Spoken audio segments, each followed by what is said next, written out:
চাওক, আজি এই পশ্চিম বাহাবাৰী প্ৰাথমিক বিদ্যালয়, ইয়াত আমি স্বাস্থ্য বিভাগৰ ফালৰ পৰা সমাজ কল্যাণ বিভাগৰ অনুৰোধ মৰ্মে আৰু উদয়াচল NGO তেওঁলোকৰ সহযোগত আমি ইয়াতে আজি এই কোভিড ভেকচিনেশ্যন শিবিৰৰ আয়োজন কৰা হৈছে।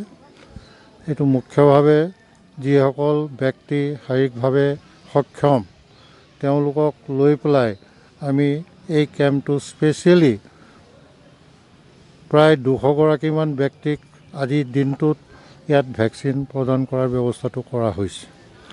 ইয়াৰ আগতেও আমি এনেকুৱা ধৰণৰ কেম্প কৰিছোঁ। আমি মঙলদৈত ঠিক এই গ্ৰুপৰ ব্যক্তিসকলৰ কাৰণে কৰিছোঁ। চিপাঝাৰতো আমি কৰিছোঁ সমাজ কল্যাণ বিভাগৰ লগত। মঙলদৈ সমাজ কল্যাণ বিভাগৰ অফিচতো আমি কৰিছোঁ। তাত তেওঁলোকৰ যিসকল NGO আছে, যিসকল NGOত কাম কৰি থকা ব্যক্তিসকল আছে, যিসকলে এই বিশেষভাৱে সক্ষম ব্যক্তিৰ লগত অনবৰত লাগি মেলি থাকে, ভলেণ্টিয়াৰ্ছ, তেওঁলোকক লৈও আমি অলৰেডি ভেকচিন প্ৰদান কৰিছোঁ।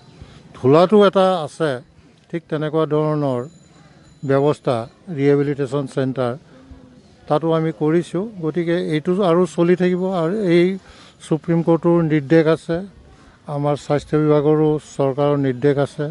আমি তেওঁলোকক অন প্ৰায়ৰিটি বেচিছ ভেকচিনেশ্যন কাৰ্যসূচীটো আমি হাতত লৈছোঁ জিলা স্বাস্থ্য বিভাগৰ ফালৰ পৰা।